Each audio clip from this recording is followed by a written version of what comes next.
आज हम देखेंगे नंबर सिस्टम, क्लास 10 का नंबर सिस्टम, संख्या पद्धति। आपने एनसीईआरटी तो पढ़ा होगा, लेकिन बनता है या नहीं बनता है। अब आपसे अगर नहीं बनता है, ऑब्जेक्टिव में जितना, यानी इसमें ये वीडियो आपको क्यों देखना चाहिए, पहले बात को समझिए।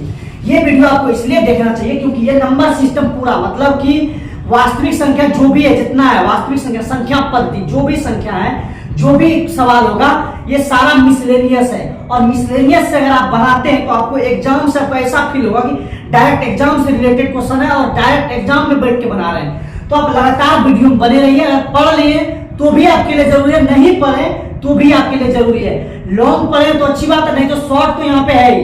शॉर्ट भी लॉन्ग भी दोनों हम बताने वाले हैं, ऑप्शन के साथ आपको पूरा काम आने वाला है। अगर आप ये पूरा वीडियो देखते हैं तो आपको हमको उम्मीद है कि आपका एक भी प्रश्न ना छूटे। चलिए हम शुरू करते हैं। इसी के साथ पहला सवाल आपकी स्क्रीन पे है, क्या दो संख्याओं a और 18 का लॉस मतलब एलसीएम 36 तथा 902 है, तो a का मान ज्ञात कीजिए। क्या समझे?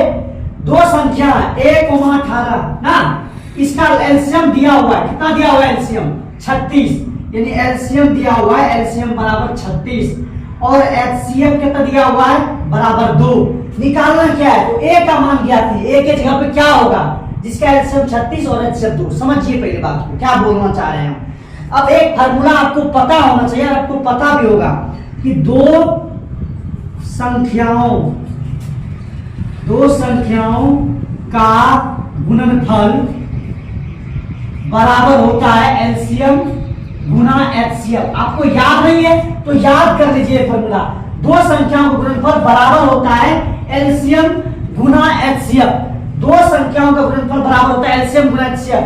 दो संख्या क्या क्या है? ए गुणनफल का मतलब गुना 18 बराबर होगा एलसीएम। एलसीएम किसका? 36 और गुना एचसीएफ यानी 2। समझिए क्या बोल रहे हैं? दो संख्या का गुणनफल बराबर होता है एलसीएम गुना एचसीएफ। दो संख्या क्या क्या है? ए है और 18 है। ए गुना 18 कर दिए, बराबर होगा एलसीएम यानी 36 और गुना एचसीएफ 2। अब समझिए ए बराबर 36 गुना 2 बटे 18। अब देखिए जो चीज आपको पता है, जो चीज बराबर के इस पार गुना में उस पार जाने पर कौन चल जाएगा? बटे में। आपको पता होना चाहिए। अब देखिए 18 गुना 36 2, यानी ए बराबर कितना हो गया? 2 गुना 2 4। ए का मान कितना निकला? 4। ए का मान निकला है 4। 3 नंबर आंसर ये आपका पहला सवाल है। अब देखते हैं दूसरा। दूसरा क्वेश्चन क्या है? ए और बी सहभाज्य है यदि 900 ए बी बराबर, यदि ए और बी सहभाज्य कहलाते हैं। ए और बी सहभाज्य। अब समझिए पहले सहभाज्य किसको कहते हैं?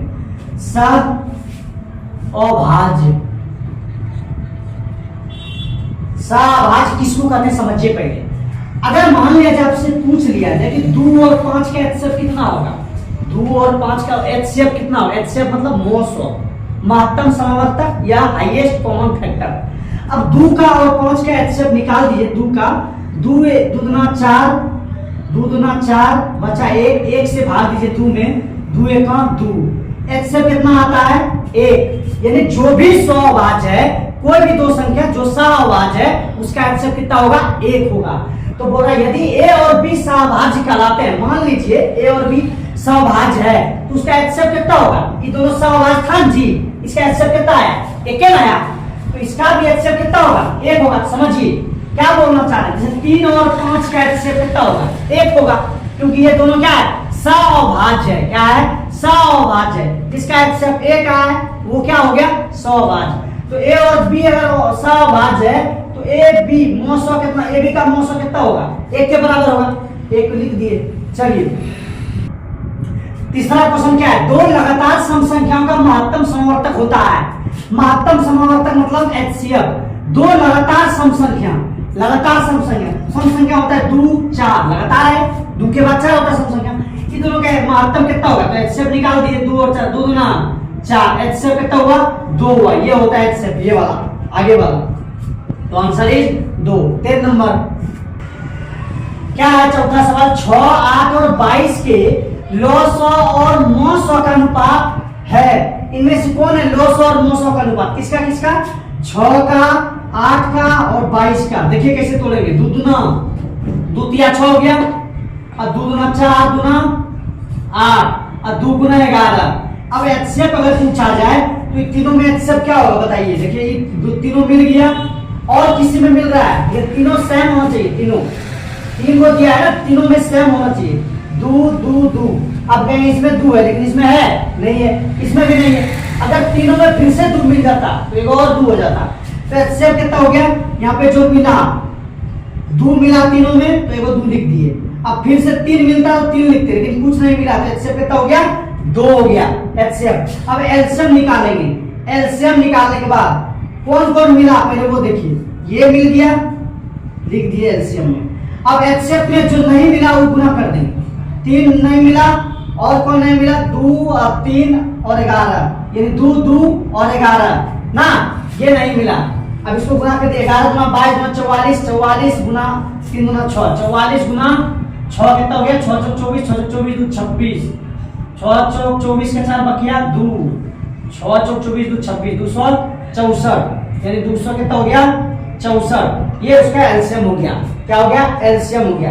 एचसीएफ 2 आया, एचसीएफ अति एलसीएम 264 आया। क्या किए, एचसीएफ निकालने के लिए जो तीनों में मिल जाए, जो तीनों में मिल जाए वो हो गया एचसीएफ। तीनों में सिर्फ 2 मिला और नहीं है कुछ, यहाँ 3 है, यहाँ 3 नहीं है, यहाँ 3 नहीं है, नहीं मिला। अब देखिए यहाँ 2 है लेकिन दोनों एक ही में है, इसमें होना चाहिए, इसमें होना चाहिए, नहीं है। चलिए इसलिए 2 हो गया एचसीएफ। अब एलसीएम देखते हैं क्या है। एलसीएम जो मिल गया, ये मिला था, इसको ये लिख दिए। क्या बोल रहे हैं समझिए, ये मिल गया ना, लिख दिए। अब ये नहीं मिला, 3 जोड़ा लगना चाहिए, 3 कहीं है इसके अलावा 3 और कहीं होना चाहिए, या तो इसमें या तो इसमें या तो इसमें। इसके अलावा इसमें है नहीं है, इसमें है नहीं है, तो 3 नहीं लगा जोड़ा तो 3 लिख दिए, 2 और 2 लिख दिए और 11 लिख दिए, गुना कर दिए 200 हो गया 64। एलसीएम इसका 264 आएगा। आप चाहे तो इस तरह भी निकाल सकते हैं, 6 8 और 22 का एचसीएफ अति एलसीएम इस तरह भी निकाल सकते हैं, कोई दिक्कत नहीं है। अब देखिए, अब हमको बोला है लॉस और मोसो का अनुपात। अनुपात बराबर क्या, अनुपात यानी एलसीएम, पहले ऊपर एलसीएम रखेंगे, नीचे एचसीएफ रखेंगे, क्योंकि पहले एलसीएम है और बाद में एचसीएफ है, लिखा हुआ है यहाँ पे सवाल में। इसलिए एलसीएम क्या है, 264। अब बटा एचसीएफ कितना है, 2 है। अब कटा दीजिए, 2 एक कहाँ, 2 कटा दिए, 2 एक कहाँ 2, 3 दूना 6, 2 दूना 4, कितना हुआ 132 बटा 1, मतलब 132 अनुपात 1 ना, 132 अनुपात 1। ये 1 नंबर का आंसर, ये 4 का 1 हो गया आंसर। मजा आ रहा है, लाइक कीजिए, लगातार बने रहिए, आपके लिए एग्जाम के लिए बहुत इंपोर्टेंट क्वेश्चन है, लगातार बने रहिए। क्या है 5वां क्वेश्चन, निम्न में कौन सा परिमेय संख्या है, निम्न में कौन सा परिमेय संख्या। अब देखिए यहाँ पे, क्या ये परिमेय संख्या है, नहीं है ये परिमेय संख्या, पाई परिमेय संख्या नहीं, अपरिमेय संख्या है, क्योंकि ये अपरिभाषित है। पाई का मान क्या था, 22/7, 22/7 अगर लिखा होता तो परिमेय होता, लेकिन पाई लिखा हुआ है इसलिए परिमेय संख्या नहीं होगा। रूट में कोई भी चीज परिमेय संख्या नहीं होता, इसको रूट से आप निकाल सकते हैं क्या, 7 को नहीं निकलेगा, इसलिए क्या हो गया, ये परिमेय संख्या नहीं हुआ। अब देखिए यहाँ 16/25 रूट में है, 16 को क्या लिख सकते हैं, 4 गुना 4, 25 को क्या लिख सकते हैं, 5 गुना 5। अब देखिए 2 को 4 में, 1 को 4 बाहर, 2 को 5 में, 1 को 5 बाहर, यानी 4/5, 4/5। ये क्या हो गया, परिमेय संख्या है कि नहीं, हाँ परिमेय संख्या है। परिमेय संख्या किसको कहते हैं, जो p/q के रूप में हो, लेकिन q 0 के बराबर नहीं होना चाहिए, समझिए। जैसे 0 भी एक परिमेय संख्या है, क्योंकि नीचे 1 है, नीचे 0 नहीं है ना। कोई भी संख्या जो सिंपल माइनस में हो, प्लस में हो, किसी प्रकार का हो, वो परिमेय संख्या होगा, लेकिन रूट वाला नहीं होगा। यहाँ भी रूट में है, लेकिन रूट में इसको निकाल सकते हैं, 4/5 ना, ये परिमेय संख्या है। ये देखिए, ये 2 से निम्नलिखित में कौन सा परिमेय संख्या है। अब 25 निकल गया, ये 2 से 2 कट गया, ये भी परिमेय संख्या है। ये दोनों परिमेय संख्या हो गए, शायद ऑप्शन में गलती हुआ है देने में, ये दोनों परिमेय संख्या, रूट से रूट टू खत्म हो गया, यहाँ पे बचा 3 भी एक परिमेय संख्या है, इसलिए ये दोनों परिमेय संख्या होगा। पाई है, परिमेय संख्या है, पूर्णांक संख्या है, और परिमेय संख्या का कोई नहीं है। क्या है, परिमेय संख्या है नहीं, पूर्णांक संख्या है नहीं है, और परिमेय संख्या है हाँ हाँ तो पाए क्या है, अपरिमेय संख्या पहले भी बता चुके हैं। चलिए अगला प्रश्न देखिए 7 नंबर। चलिए अगला प्रश्न देखिए क्या, निम्न में कौन अपरिमेय संख्या नहीं है? निम्न में कौन अपरिमेय संख्या नहीं है? अपरिमेय संख्या इसमें से कौन नहीं है? मतलब अपरिमेय नहीं है मतलब परिमेय होगा। परिमेय संख्या कौन सा इसमें से? देखिए 64 को निकालिए। 64 को क्या निकाल सकते हैं? 8 8 64, 81 को 9 81। अब देखिए 2 को 8 में 1 8 बाहर और 2 को 9 में 1 9 बाहर, मतलब यही तो है ये संख्या जो कि अपरिमेय संख्या नहीं है। ये देखिए रूट में है, ये अपरिमेय है, ये भी रूट में है, कटेगा भी नहीं निकलेगा, इसलिए ये अपरिमेय संख्या है, ये भी अपरिमेय संख्या है। तो परिमेय संख्या कौन हुआ? यही हुआ। अपरिमेय संख्या यही नहीं है, बाकी सब अपरिमेय संख्या है। चलिए क्या दिया हुआ है, यदि दो संख्याओं का एचसीएफ है 25 और एलसीएम 50 है तो संख्याओं का गुणनफल क्या होगा? एचसीएफ कितना है? 25 है, एलसीएम कितना है? 50 है ना। इसका क्या निकालना है? दो संख्या का गुणनफल, दो संख्या का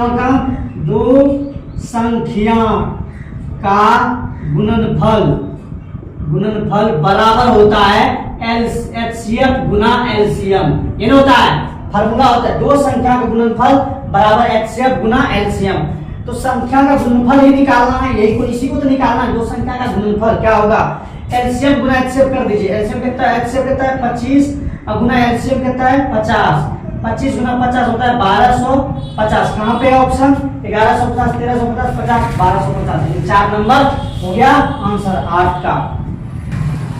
अगला प्रश्न देखिए 9 नंबर क्या है? 5 15 और 20 के 900 और 900 का अनुपात ज्ञात कीजिए।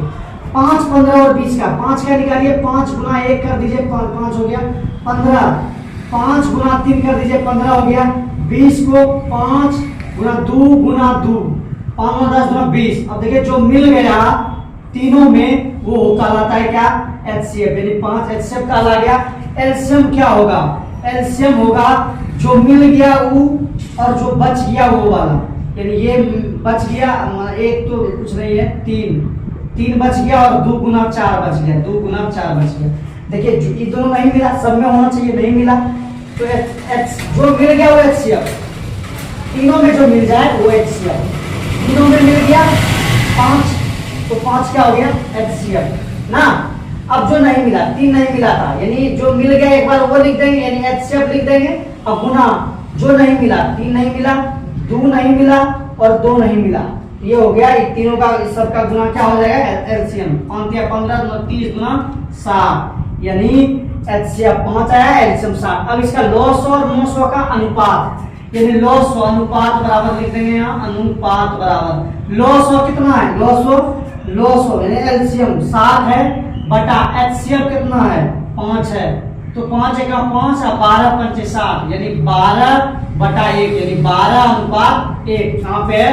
4 नंबर 12 अनुपात 1। ये 9 नंबर का था। 10वां देखते हैं। चलिए अगला देखते हैं। भाज्य बराबर s गुना भागफल जोड़ शेषफल के रिक्त के स्थान में क्या भरा जाएगा? देखिए सबसे पहले तो देखना पड़ेगा आपको कि भाज्य बराबर होता क्या है। तो भाज्य बराबर बताए थे आपको कि अगर 2 से भाग देंगे 9 में तो 4 गुना 8 होगा, बचेगा 1, तो ये क्या हो गया? ये होता है भाजक। क्या होता है? भाजक। ये क्या होता है? भाज्य होता है, भाज्य। ये क्या होता है? भागफल होता है। और ये क्या होता है? शेष होता है या शेषफल होता है। तो भाज्य बराबर जो होता है क्या, ये इसको अगर बराबर करना है तो भाजक गुना भागफल जोड़ शेष होगा ना।